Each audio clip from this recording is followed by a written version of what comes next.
Someone needs to write a book that talks about the correlation between autism, trauma, and spiritual awakening. I'm reading this book right now. A lot of y'all probably heard about it. It's very triggering at some points. I had to put it down a couple of times, but really good read. I had to get the taste of the last book out of my mouth. It's called It Didn't Start With You. Don't read that shit. But while I'm reading this book, it talks about a lot how trauma survivors communicate and function differently. And I know, duh, but it talks about how traumatized people will react in a certain way if they feel attacked or if someone raises their voice to them. And I started thinking, I'm like, well, yeah, but that also crosses over to my autism. Because, as a lot of autistic people will know, your trauma and your autism usually go hand in hand. They'll talk about how traumatized people will just erupt or just start lashing out at people who they feel are attacking them or coming at their throats. And then further on, it said how this type of behavior can affect your friendships and relationships later on in your life. And I definitely agreed with that because there was a point in time to where I wasn't really on that level with people, because if you're an autistic person, you know that certain people will cross some boundaries because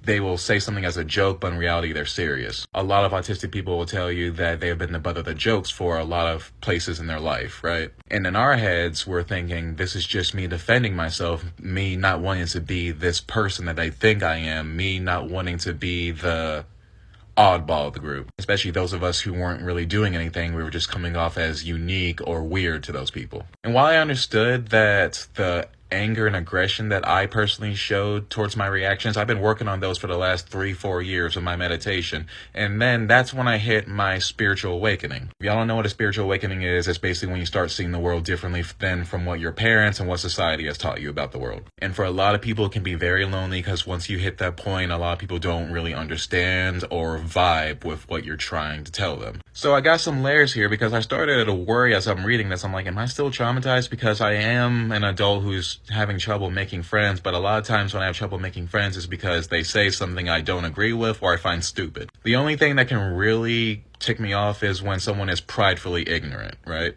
As an autistic person, I don't like making people the butt of the joke, so a lot of people will treat transphobia or homophobia as a joke, and I'm like, huh. So what's that say about your life? You got nothing better to do? And then you incorporate my autism's strong sense of fairness, right? And I know a lot of autistic people say that they're morally just, but strong sense of fairness does not always mean that. It means you'll go tooth and nail for it, but your belief system is directly correlated towards you. And then you incorporate spiritual awakening into that, and then you know that you know nothing, and what you know now can change tomorrow. So I'm over here like, so am I the issue or what? Because I kind of want friends, but people kind of suck. Is it my trauma? Is it my autism? Or is it my spirituality? 'Cause I'm all alone.